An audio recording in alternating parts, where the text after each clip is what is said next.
Hi friends, வணக்கம் and welcome to the channel. இந்த வீடியோல TRB polytechnic exam CSC 2012 question பேப்பரோட பார்ட் 5 தான் பார்க்க போறோம். ஆல்ரெடி பார்ட் 4ல வந்து 2 மார்க்ஸ் கொஸ்டின் டிஸ்கஷன் பார்த்திருந்தோம், ஸ்டார்ட் பண்ணிருந்தோம். இந்த வீடியோ வந்து அந்த வீடியோட கண்டினியூஷனா இருக்கும். வாங்க வீடியோக்குள்ள போகலாம். So first question பாத்தீங்கன்னா, a function of boolean variables x, y and z is expressed in terms of min terms. So இங்க வந்து 5 min terms கொடுத்திருக்காங்க. Summation of min terms, அதாவது SOP ஃபார்ம்ல கொடுத்திருக்காங்க. இங்க வந்து ப்ராடக்ட் ஆஃப் சம்ஸ், இதோட ஈக்குவலண்ட் ப்ராடக்ட் ஆஃப் சம்ஸ் அத என்னன்னு கேட்டிருக்காங்க. ப்ராடக்ட் ஆஃப் சம்ஸ்னா POS ஃபார்ம்ல நம்ம வந்து எக்ஸ்பிரஷன் கண்டுபிடிச்சு என்ன ஆன்சர் அப்படின்னு சொல்லணும். சோ இதுல பாத்தீங்கன்னா நம்ம வந்து கே மேப் வச்சுட்டு இந்த பூலியன் எக்ஸ்பிரஷனை வந்து இந்த பூலியன் எக்ஸ்பிரஷனோட ஈக்குவலன்ட் POS எக்ஸ்பிரஷன் கண்டுபிடிக்க போறோம். சோ இங்க வந்து கே மேப் இருக்கு. அதுக்கு முன்னாடி இங்க வந்து என்னென்ன இதுன்னு பாருங்க. 1, 2, 5, 6 and 7. சோ 5 டேர்ம்ஸ் கொடுத்திருக்காங்க SOP ஃபார்ம்ல. சோ இங்க எத்தனை வேரியபிள்ஸ் இருக்கு? 3 வேரியபிள்ஸ் இருக்கு. 3 வேரியபிள்ஸ் இருந்தா 2 power 3 உங்களுக்கு வந்து 8 டேர்ம்ஸ் கிடைக்கும். அந்த 8 டேர்ம்ஸ்ல 5 டேர்ம்ஸ் வந்து மின் டேர்ம்ஸ்ல இருக்கு. என்னென்ன பாத்தீங்கன்னா 1, 2, 5, 6 and 7. சோ இதுல பாத்தீங்கன்னா சோ எதெல்லாம் வந்து கே மேப் வந்து ரெப்ரசென்ட் பண்றோம். கே மேப்ல வந்து இந்த சைடு வந்து எக்ஸ் ரெப்ரசென்ட் பண்றதுக்கு யூஸ் பண்றோம். இந்த side Y and Z terms வந்து வேரியபிள்ஸ் வந்து ரெப்ரசென்ட் பண்றதுக்கு யூஸ் பண்றோம். அதுக்கப்புறம் வந்து கொடுத்துக்கிறது SOP form, sum of products. So SOP ஃபார்ம்ல வந்து இங்க கே மேப்ல ரெப்ரசென்ட் பண்ணும்போது ஒன்ஸ்ன்னு எழுதுவோம். ஸோ என்னென்ன டேர்ம்ஸ் இருக்கு? 1, 2, 5, 6 and 7. ஸோ 1, 2, 5, 6 and 7 இருக்கும்போது 1ன்றது வந்து 0, 0, 1. அது அப்போ அங்க வந்து 1ன்னு போடுறோம். அதுக்கப்புறம் பாத்தீங்கன்னா 2ன்றது வந்து 0, 1, 0. ஸோ அந்த இடத்துல 1ன்னு போடுறோம். ஸோ இந்த மாதிரி 5, 6 and 7க்கும் வந்து நம்ம 1ன்னு எழுதிடுறோம். அதுக்கப்புறம் மீதி உள்ள டேர்ம்ஸ் பாத்தீங்கன்னா உங்களுக்கு வந்து இந்த டேர்ம், இந்த ஏரியா, அதுக்கப்புறம் இந்த ஸ்பேஸ் வந்து உங்களுக்கு பிளாங்கா இருக்கும். அதை வந்து ஜீரோஸ்ன்னு ஃபில் பண்ணிக்கிறோம். This represents your product of sums. So எதெல்லாம் வந்து ஜீரோஸோ அந்த ஏரியா தான் வந்து it corresponds to the POS of your given Boolean expression. So இந்த இதுல வந்து நம்ம கான்சென்ட்ரேட் பண்றோம். குரூப்பிங் பண்ண முடியுமான்னு பாக்குறோம். சோ இங்க குரூப்பிங் பாத்தீங்கன்னா கிளப்பிங் பண்றோம். இந்த ஜீரோவும் இந்த ஜீரோவையும் கிளப் பண்றோம். அதுக்கப்புறம் இந்த ஒரு ஜீரோ தான் இருக்கு, இது தனியா இருக்கு. சோ அதை அப்படியே வச்சுக்கிறோம். சோ ஃபர்ஸ்ட் என்ன பண்றோம்? ஸ்ட்ரெயிட்டாவே கூட நம்ம POS ஃபார்ம்ல எழுதலாம். பட் டு அவாய்ட் கன்ஃபியூஷன் இங்க நான் என்ன பண்ணிருக்கேன்னா ஃபர்ஸ்ட் SOP ஃபார்ம்லயே அப்படியே எழுதிட்டு அதுக்கப்புறம் டிமார்கன்ஸ் லா அப்ளை பண்ணிட்டு POS ஃபார்ம்ல கன்வெர்ட் பண்ணிருக்கேன். சோ இது ரெண்டுல வந்து இது ரெண்டு கிளப் பண்ணிருக்கோம். சோ இந்த கிளப் பண்ண ரெண்டு டேர்ம்ஸ் பார்க்கும்பொழுது எது காமனா இருக்கு? y பார் z பார் காமனா இருக்கு. x வந்து காமனா இல்ல, வேரி ஆகுது. சோ y பார் z பார அப்படியே இங்கே எழுதியிருக்கேன். பிளஸ் இந்த டேர்ம் பாத்தீங்கன்னா இந்த டேர்ம்ல எல்லாமே தான் எழுதணும். x bar y and z, ஏன்னா நம்ம எதுவுமே கிளப்பிங் பண்ணல. சோ x பார் y z அதை வந்து அப்படியே எழுதியிருக்கேன். சோ இது வந்து SOP ஃபார்ம்ல இருக்கு. அதாவது சம் ஆஃப் ப்ராடக்ட்ஸ். இதுதான் ப்ராடக்ட் டேர்ம். இது ஒரு ப்ராடக்ட் டேர்ம், இது ஒரு ப்ராடக்ட் டேர்ம். இதுக்கு வந்து நம்ம சம் அப்ளை பண்றோம். சோ இது SOP ஃபார்ம்ல இருக்கு. இத வந்து POS நம்மளுக்கு கேட்டிருக்கிறது வந்து POS ஃபார்ம்ல. சோ POS ஃபார்ம்ல கன்வெர்ட் பண்றதுக்கு நம்ம வந்து டிமார்கன்ஸ்ல அப்ளை பண்றோம். சோ டிமார்கன்ஸ்ல அப்ளை பண்ணும்போது ஸ்ட்ரைட்டாவே அதோட காம்ப்ளிமெண்ட் எழுதணும். சோ y பாரோட காம்ப்ளிமெண்ட் வந்து y, z பாரோட காம்ப்ளிமெண்ட் வந்து z. இங்க ப்ராடக்ட்ல இருக்கு, அதனால நான் இங்க சம் போடுறேன். அதே மாதிரி இதுவும் சம்ல இருக்கு. சோ அது வந்து ப்ராடக்டா கன்வெர்ட் பண்றேன். அப்புறம் x பார் வந்து x, y வந்து y பார், அதுக்கப்புறம் z வந்து z பார். அப்புறம் இது மூணு ப்ராடக்ட்ல இருக்கிறதால இங்க வந்து அதோட காம்ப்ளிமெண்ட் வந்து பிளஸ்ன்னு போட்டிருக்கேன். அதுக்கப்புறம் இப்போ வந்து கொடுத்திருக்கிற ஆன்சருக்கு வந்து நம்ம அந்த ஃபார்ம்ல மாத்தணும். அதனால நம்ம என்ன பண்றேன், ஸ்டாண்டர்ட் ஃபார்ம்ல மாத்துறதுக்காக வந்து y பிளஸ் z ஓட x டேஷ வந்து நான் ஆட் பண்றேன். x டேஷோட வேல்யூ வந்து 0. So as per the laws of Boolean algebra, so x dash வந்து ஆட் பண்றேன். ஆட் பண்ணிட்டு அதுக்கப்புறம் இந்த எக்ஸ்பிரஷன் பாத்தீங்கன்னா this is equivalent to x dash plus y plus z is equivalent to, அது எப்படி பிரிச்சு எழுதலாம்? x plus y plus z dot x dash plus y plus z அப்படின்னு பிரிச்சு எழுதலாம் according to Boolean algebra laws. அதுக்கப்புறம் இந்த x plus y dash plus z dash வந்து அப்படியே இருக்கும். சோ இதுதான் உங்களுக்கு வந்து ஃபைனல் ஆன்சர். அடுத்த கொஸ்டின் பாத்தீங்கன்னா, in a group of 72 students, 47 have background in electronics, 57 have background in mathematics, and 42 have background in both the subjects. How many students do not have background in any of the subjects? அப்படின்னு கேக்குறாங்க. இதோட answer வந்து உங்களுக்கு 8. So 8 வந்து எப்படி வரும் அப்படின்றத பார்க்கலாம். So இது வந்து இதுக்கு நம்ம என்ன பண்றோம், number of n of a union bன்றது நம்ம இன்க்ளூஷன் எக்ஸ்க்ளூஷன் பிரின்சிபல் யூஸ் பண்றோம். இன்க்ளூஷன் எக்ஸ்க்ளூஷன் பிரின்சிபல்ல வந்து உங்களுக்கு n of a number of values in a union b is equal to n of a plus n of b minus n of a intersection b. இதான் வந்து இன்க்ளூஷன் எக்ஸ்க்ளூஷன் பிரின்சிபல். ஸோ கொடுத்துருக்கிறதுல பாத்தீங்கன்னா number of students who have background in electronics அதை n of a represent பண்ணிக்கிறோம். Number of students who have background in mathematics வந்து n of b represent பண்ணிக்கிறோம். அவங்க என்ன சொல்லிருக்காங்கன்னா number of students who have background in both the subjects வந்து 42 சொல்லியிருக்காங்க. Both அப்படின்றப்ப அது a intersection b வரும். இப்போ இது மூணு வேல்யூஸையுமே வந்து a யூனியன் b ல வந்து நம்ம ஆட் பண்ணிக்கிறோம். a யூனியன் b ஃபார்முலால இது பண்ணிட்டு a யூனியன் b கண்டுபிடிக்கிறதுக்கு யூஸ் பண்ணிக்கிறோம். அதாவது n of a வந்து 47, n of b வந்து 59 and n of a intersection b வந்து 42. ஸோ இது அப்ளை பண்ணும்போது உங்களுக்கு ரிசல்ட் 64 கிடைக்கும். 64ன்றது என்ன, number of students who have background in electronics or mathematics. அப்போ டோட்டல் நம்பர் ஆஃப் ஸ்டூடெண்ட்ஸ் வந்து ஆல்ரெடி 72 அப்படின்னு சொல்லியிருந்தாங்க இல்லையா. Total number of students 72. Students who have background in either electronics or mathematics வந்து 64. அப்போ students who don't have background in any of the subjects வந்து 72 minus 64 உங்களுக்கு 8 கிடைக்கும். ஸோ 8 இப்படிதான் ஆன்சர் வந்து 8 கிடைக்கும். ஸோ இதே கொஸ்டின் அப்படியே எக்ஸாக்டா அந்த எக்ஸாக்ட் நம்பர்ஸோட வந்து உங்களுக்கு ஒரு புக்ல இருக்கு. எந்த புக்ல அப்படின்னு பாத்தீங்கன்னா discrete mathematics 3rd edition by Lipschutz. இந்த புக்ல வந்து இந்த கொஸ்டின் இருந்தது. அடுத்து the number of signals that can be sent by 6 flags of different colors taking one or more at a time. இதுக்குண்டான ஆன்சர் வந்து option B 1956. Next question, for matrix -4 2 4 3 the eigenvector is. Okay, இதுக்குண்டான answer வந்து எப்படி கண்டுபிடிக்கிறதுன்னு பார்ப்போம். So கொடுத்துருக்கிற matrix வந்து உங்களுக்கு -4 2 அப்புறம் 4 3 இதை வந்து நம்ம ஏன்னு எடுத்துக்கிறோம். ஃபர்ஸ்ட் ஸ்டெப் வந்து finding the characteristic equation. Finding the characteristic equation is nothing but determinant of a minus lambda i is equal to 0. இதுதான் உங்களுக்கு கேரக்டரிஸ்டிக் ஈக்குவேஷன். இதுல ஏன்றது கிவன் மேட்ரிக்ஸ், ஐன்றது ஐடென்டிட்டி மேட்ரிக்ஸ், லாம்டான்றது உங்களுக்கு ஐகன் வேல்யூ. ஸோ கேட்டிருக்கிறது வந்து eigen vector. Eigen வேல்யூக்கும் eigen வெக்டருக்கும் என்ன வித்தியாசம் அப்படின்னு பாத்தீங்கன்னா, ஐகன் வேல்யூ வந்து ஒரு ஸ்கேலார் குவான்டிட்டி, அதாவது வேல்யூ மட்டும் தான் அதுக்கு இருக்கும். But eigen vector will have both value, it's a vector. So அதுல வந்து வேல்யூவும் இருக்கும் டைரக்ஷனும் இருக்கும். அதுதான் டிஃபரன்ஸ். அதுக்கப்புறம் ஸோ இப்போ கேரக்டரிஸ்டிக் ஈக்குவேஷன் வச்சு நம்ம வந்து லாம்டாவோட வேல்யூ கண்டுபிடிக்க பாக்குறோம். So determinant of a minus lambda i. So lambda i first நம்ம கண்டுபிடிக்கணும். ஐன்றது ஐடென்டிட்டி மேட்ரிக்ஸ். ஐடென்டிட்டி மேட்ரிக்ஸ்னா என்ன, உங்களுக்கு வந்து டயகனல்ஸ்ல மட்டும் 1 இருக்கும், மீதி எலிமெண்ட் 0வா இருக்கும். ஸோ ஐடென்டிட்டி மேட்ரிக்ஸ் வந்து உங்களுக்கு இப்படி இருக்கும், 1 0 அதுக்கப்புறம் 0 அதுக்கப்புறம் 1. ஸோ இந்த 2 டைமென்ஷனல் 2 into 2 மேட்ரிக்ஸ்க்கு வந்து உங்களுக்கு ஐடென்டிட்டி மேட்ரிக்ஸ் இந்த மாதிரி இருக்கும். இந்த மேட்ரிக்ஸோட நீங்க வந்து லாம்டாவை மல்டிப்ளை பண்ணும்போது உங்களுக்கு லாம்டா 0 0 லாம்டா அப்படின்னு கிடைக்கும். So a minus lambda ஐங்கும்போது a minus lambda ஐன்றது lambda 0 0 lambda. இதை பண்ணும்பொழுது உங்களுக்கு வந்து இங்க வந்து பிளஸ் சிம்பிள் இருக்கும், இங்க வந்து மைனஸ் சிம்பிள் இருக்கும். ஸோ மல்டிப்ளை பண்றோம் ஃபர்ஸ்ட். -4 minus lambda.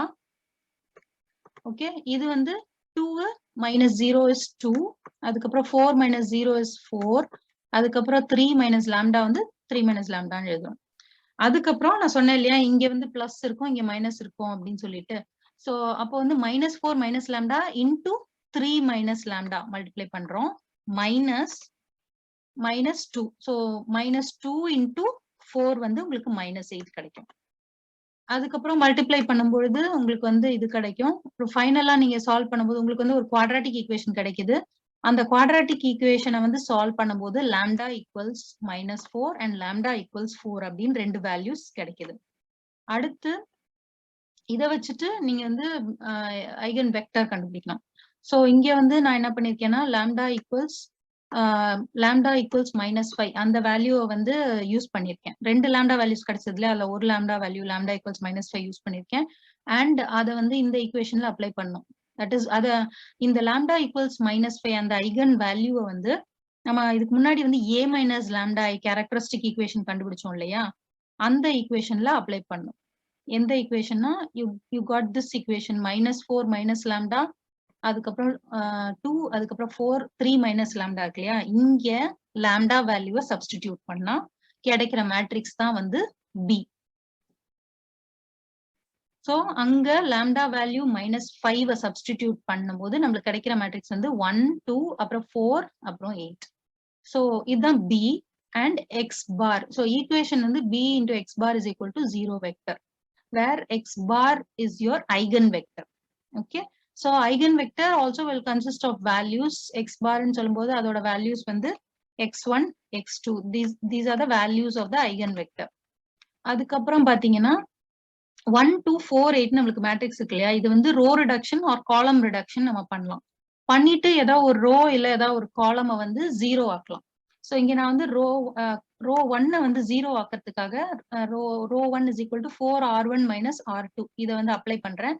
இதை அப்ளை பண்ணும்போது உங்களுக்கு வந்துட்டு ரோ 1 வந்து 0, 0 ஆயிடுது. அப்போ now I'm left with only the second row which is 4 and 8. So 4 and 8 equation ஃபார்ம்ல எழுதும்போது I will get, அதாவது this இந்த matrix with x1 and x2 multiplied இல்லையா, so 4, 8 வந்து 4, 8 in the second row is multiplied with x1 and x2. அப்போ உங்களுக்கு 4x1 plus 8x2 is equal to 0 கிடைக்குது. This implies 4x1 is equal to -8x2. அப்போ x1 is equal to -2x2. அப்போ வந்து நம்ம x2 ஓட வேல்யூ வந்து -1 எடுத்துக்கிட்டோம்னா x1 ஓட வேல்யூ வந்து 2 அப்படின்னு கிடைக்கும். So the eigenvectors of this is for the given matrix is 2 and -1. x1 ஓட வேல்யூ 2 and x2 ஓட வேல்யூ -1. அடுத்த question வந்து a given grammar is said to be ambiguous if. So grammar வந்து எப்ப ambiguousனா if it for a given terminal string இருக்குல்ல, ஒரு string எடுத்துக்கிட்டீங்கன்னா அந்த stringக்கு வந்து அந்த grammar productions வச்சு உங்களால 2 different parse trees or 2 different leftmost derivations or 2 different rightmost derivations derive பண்ண முடிஞ்சதுன்னா அந்த grammar வந்து ambiguous grammar சொல்லுவோம். So parse treesனா என்னன்னா it is a pictorial representation of a derivation. So உங்களுக்கு ஆப்ஷன் சி இங்க வந்து, so உங்களுக்கு ஆப்ஷன் சி இங்க வந்து there is a sentence with more than one derivation tree corresponding to it. இதுதான் உங்களுக்கு வந்து ரைட் ஆன்சர். அடுத்த question, there are 5 records in a database. There is an index file associated with this and it contains the values 1, 3, 2, 5 and 4. So உங்களுக்கு வந்து 4 different attributes இருக்கு, name, age, occupation and category. எதை வச்சு index ஃபைலோட values வந்து 1, 3, 2, 5 and 4 அப்படின்னு சொல்லியிருக்காங்க. எதை வச்சு இந்த இண்டெக்ஸ் ஃபைல கிரியேட் பண்ணிருக்காங்க அப்படின்னு கேட்டிருக்காங்க. சோ ஃபர்ஸ்ட் நம்ம சார்ட்டட் ஆர்டர்ல எழுதும்போது பாத்தீங்கன்னா சப்போஸ் நேம் ஆட்ரிபியூட் வச்சு எழுதியிருந்தாங்கன்னா எது ஃபர்ஸ்ட் வரும், ஏ ஃபர்ஸ்ட், இது ஏவோட இந்த ஏ வந்து ஃபர்ஸ்ட் வரும். அடுத்து பாத்தீங்கன்னா டி வருது, அப்புறம் ஜே வரும், அப்புறம் எம் வரும், அப்புறம் ஆர் வரும். சரி, ஏஜ வந்து சார்ட் பண்ணீங்கன்னா 22 ஃபர்ஸ்ட் வரும், அடுத்து 24 வரும், அடுத்து 27 வரும், அடுத்து 28 வரும், அதுக்கப்புறம் 32 வரும். சோ ஆக்குபேஷன் வைஸ் நீங்க சார்ட் பண்ணும்போது உங்களுக்கு வந்து சி ஃபர்ஸ்ட்ல வரும், அடுத்து டி வரும், அதுக்கப்புறம் இ வரும், அதுக்கப்புறம் எம் வரும், அதுக்கப்புறம் வந்து எஸ் வரும். சோ ஆக்குபேஷன் வைஸ் சார்ட் பண்ணீங்கன்னா இந்த மாதிரி வரும் இண்டெக்ஸ் ஃபைல்ல. கேட்டகரி வைஸ் சார்ட் பண்ணா 1, 2, 3, 4, 5 அப்படின்னு வரும். சோ இதுல எது வந்து உங்களுக்கு மேட்ச் ஆகுதுன்னு பாத்தீங்கன்னா 1, 3, 2, 5, 4 ஆக்குபேஷன் தான் வந்து இண்டெக்ஸ் ஃபீல்டோட வேல்யூஸோட மேட்ச் ஆகுது. So which one of the fields is the index built from? இதோட ஆன்சர் வந்து ஆக்குபேஷன். சோ இண்டெக்ஸ் ஃபைல்ன்றது என்னன்னா, இண்டெக்ஸ் ஃபைல் வந்து ஒரு டேட்டா ஸ்ட்ரக்சர், அதை வச்சு நம்ம வந்து டேட்டாபேஸ் ஃபைல்ஸை வந்து டேட்டாபேஸ் ஃபைல்ஸ்க்குள்ள இருக்கக்கூடிய ரெக்கார்ட்ஸை ரிட்ரைவ் பண்றதுக்கு யூஸ் பண்ணுவோம். ஸோ ஈஸியா ஆக்சஸ் பண்றதுக்கு ஒரு புக்ல வந்து எப்படி இண்டெக்ஸ் வச்சிருப்போமோ அது மாதிரி இண்டெக்ஸ் ஃபைல டேட்டா பேஸ்ல இருக்கிற சில ஆட்ரிபியூட்ஸ் வச்சு பில்ட் பண்ணிருப்போம். ஸோ இந்த எக்ஸாம்பிள்ல வந்து இண்டெக்ஸ் ஃபைல ஆக்குபேஷன் வச்சு பில்ட் பண்ணாதான் உங்களுக்கு வந்து 1, 3, 2, 5 and 4 வேல்யூஸ் வந்து கிடைக்கும். அடுத்த கொஸ்டின் வந்து consider the join of a relation R with a relation S. If R has m number of tuples and S has n number of tuples, then the maximum and minimum sizes of the join are respectively. So இதோட answer வந்து உங்களுக்கு maximum size of the join வந்து mn இருக்கும். அதுக்கப்புறம் minimum size வந்து எதுவுமே வந்து ஜாயின்ல வந்து மேட்சிங் டியூபிள்ஸ் இல்லாத பட்சத்துல ஜாயினோட மினிமம் சைஸ் வந்து 0வா இருக்கும். அடுத்த கொஸ்டின் வந்து which one of the following contains a complete record of all the activity that has affected the contents of the database during a certain period of time? இதோட answer வந்து option D, transaction log. Next question, every symbolic reference to a memory operand has to be assembled as segment base, offset. Option B தான் வந்து இதுக்கு right answer. அடுத்த question, which of the following is a wrong example of network layer? So இங்கே பாத்தீங்கன்னா X.25ல வந்து 3 layers இருக்கு. அந்த 3 layers தான் வந்து லெவல்ஸ்ன்னு சொல்லுவோம். Physical layer, data link layer and network layer. So level 1 வந்து பிசிக்கல் லேயர், level 2 வந்து data link layer and level 3 வந்து network layer. So level 2 வந்து it's a wrong example of network layer. கண்டிப்பா அது வந்து network layer எக்ஸாம்பிளா இருக்க முடியாது. So answer வந்து option D. அடுத்த question, poor response time is caused by. So இங்க response timeன்றது என்னன்னா the time interval between the submission of the request and the time taken by the process to produce the first response. First response வந்து எப்போ CPU produce பண்ணுதோ அந்த time தான் வந்து உங்களுக்கு response டைமா இருக்கும். Response time has to be as small as possible. So response time வந்து புவரா இருந்துச்சு அப்படின்னா எதால இருக்கும், ப்ராசஸ் பிஸியா இருந்தாலும் இருக்கலாம், ஹை இன்புட் அவுட்புட் ரேட்டா இருந்தாலும் ரெஸ்பான்ஸ் டைம் வந்து உங்களுக்கு புவரா இருக்கலாம், ஹை பேஜிங் ப்ராசஸ் வந்து பேஜிங் பண்ணிட்டு இருந்தா யூஸ்ஃபுல் ஆக்டிவிட்டி பண்ண முடியாது. ஸோ அப்பயும் வந்து புவர் ரெஸ்பான்ஸ் டைம் இருக்கலாம். ஸோ ஆன்சர் வந்து option D, any of the above. அடுத்த question, suppose there are 6 files F1 to F6 with corresponding sizes 100 KB, 200, 70, 40, 250 and 50 KB. Files வந்து sequential deviceல store பண்ணணும் and such a way that optimizes access time. Sequential deviceல store பண்ணும்போது access time வந்து optimized இருக்கணும். அப்போ எந்த ஆர்டர்ல files store பண்ணணும் அப்படின்னு கேக்குறாங்க. இப்போ ஃபைல்ஸோட சைஸ் பாத்தீங்கன்னா இங்க வந்து அரேஞ்ச் பண்ணிருக்கோம். So F1 100 KB, F2 200 KB அந்த மாதிரி.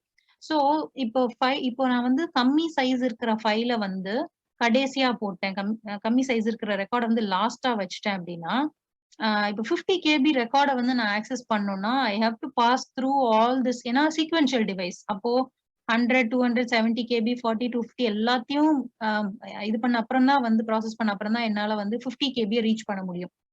ஸோ ஃபைல வந்து சார்ட்டட் ஆர்டர்ல ஸ்டோர் பண்ணாதான் என்னால வந்து மினிமம் சைஸ், ஸ்மால் சைஸ் இருக்கிற ஃபைல்ஸ் எல்லாம் வந்து ஆக்சஸ் டைம் வந்து அதிகமா ஆகாது.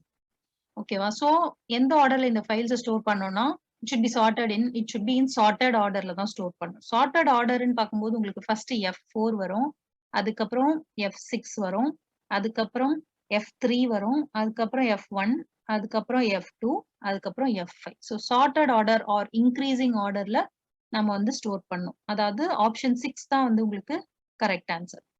அடுத்த question, disk requests come to a disk driver for cylinders in the order 10, 22, 20, 246 and 38 at a time when the disk drive is reading from cylinder 20. The seek time is 6 ms per cylinder if the scheduling algorithm is the closest cylinder next. அதாவது shortest seek time first, எதுக்கு shortest seek time இருக்கோ அங்க வந்து disk driver வந்து move ஆகும். So அப்போ total seek time வந்து இந்த அல்கோரிதம் ஃபாலோ பண்ணா என்னவா இருக்கும்னு கேக்குறாங்க.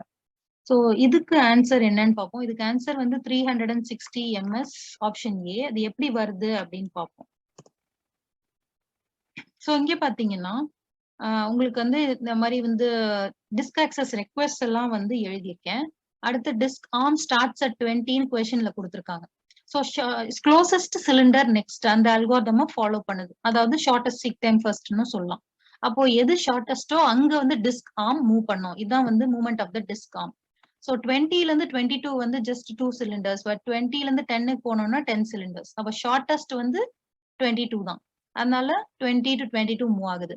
நெக்ஸ்ட் 22ல இருந்து 10க்கு போகலாம், இல்லைன்னா 38க்கு போகலாம். ஸோ 22ல இருந்து 10க்கு டிஸ்டன்ஸ் வந்து 12 தான். ஆனா 22ல இருந்து 38க்கு டிஸ்டன்ஸ் வந்து 16. ஸோ ஷார்டஸ்ட் வந்து 10க்கு மூவ் பண்றது தான். அதே மாதிரி 10ல இருந்து 6க்கு வந்து டிஸ்டன்ஸ் 4 தான். ஆனா 10ல இருந்து 38க்கு டிஸ்டன்ஸ் அதிகம். ஸோ அதனால 10ல இருந்து 6க்கு போகுது. அதுக்கப்புறம் 6ல இருந்து 2க்கு டிஸ்டன்ஸ் வந்து வெறும் 2 தான். ஆனா 6ல இருந்து 38 போறது ரொம்ப ஃபார். அதனால 6ல இருந்து 2க்கு போகுது. அதுக்கப்புறம் வேற எந்த ஆக்சஸ் ரெக்வஸ்டும் இல்ல. ஸோ அதே மாதிரி நெக்ஸ்ட் வந்து 2ல இருந்து 38 போகுது, அப்புறம் 40க்கு போகுது. ஸோ அடுத்து அவங்க சொல்லியிருக்காங்க, கொஸ்டின்ல என்ன சொல்லியிருக்காங்க பாருங்க. இந்த seek time 6 ms per cylinder. So ஒவ்வொரு சிலிண்டருக்கும் சீக் டைம் வந்து 6 அப்படின்னு சொல்லியிருக்காங்க. ஸோ அதே மாதிரி அப்பார்ட் ஃப்ரம் தட் இந்த இதுவும் இருக்கு, டிஸ்டன்ஸும் இருக்கு. So distance into 6. ஸோ முதல்ல எத்தனை சிலிண்டர்ஸ் டிராவல் பண்றோம் அதையும் ஆட் பண்ணிட்டு அதுக்கப்புறம் இன்டூ 6 மல்டிப்ளை பண்றோம். ஏன்னா பர் சிலிண்டரோட சீக் டைம் வந்து 6ன்னு சொல்லிட்டாங்க. ஸோ இந்த அடிஷன் வேல்யூ உங்களுக்கு 60 வரும். அதுக்கப்புறம் இன்டூ 6 பண்ணும்போது 360 மில்லி செகண்ட் வரும். அடுத்து a search procedure which associates an address with a key value and provides a mechanism for dealing with 2 or more values assigned to the same address. So 2 or more values same address க்கு assign பண்றது வந்து உங்களுக்கு hashing வச்சு பண்ணும்போது பண்ண முடியும் ஈஸியா. So hash coded search தான் வந்து இதுக்கு ரைட் ஆன்சர். அடுத்த question, uniform simple table. Uniform symbol table contains all constants இல்ல permanent table of decision rules. Uniform symbol table constants தான் இருக்கும்னு சொல்ல முடியாது. Permanent table of decision rulesம் கிடையாது. Consists of it's a permanent table which lists all keywords and special symbols of the language in symbolic form அப்படின்னு சொல்ல முடியாது. So uniform symbol table வந்து உங்களுக்கு consists of a full or a partial list of the tokens as they appear in the program. ப்ரோக்ராம்ல இருக்கக்கூடிய டோக்கன்ஸோட list தான் வந்து uniform simple டேபிள்ல இருக்கும். அது வந்து ஃபுல் லிஸ்டாவும் இருக்கலாம், இல்லைன்னா பார்ஷியல் லிஸ்டாவும் இருக்கலாம். லெக்சிக்கல் அனாலிசிஸ் ஃபேஸ்ல கிரியேட் ஆகும் and syntax analysis phase and interpretation ஃபேஸ்ல வந்து அது யூஸ் ஆகும். ஸோ இதுக்கு ஆன்சர் வந்து option C, consist of a full or partial list of the tokens. So இந்த வீடியோல அவ்வளவுதான். இதோட வந்து 2 marks analysis of the 2012 question paper முடியுது.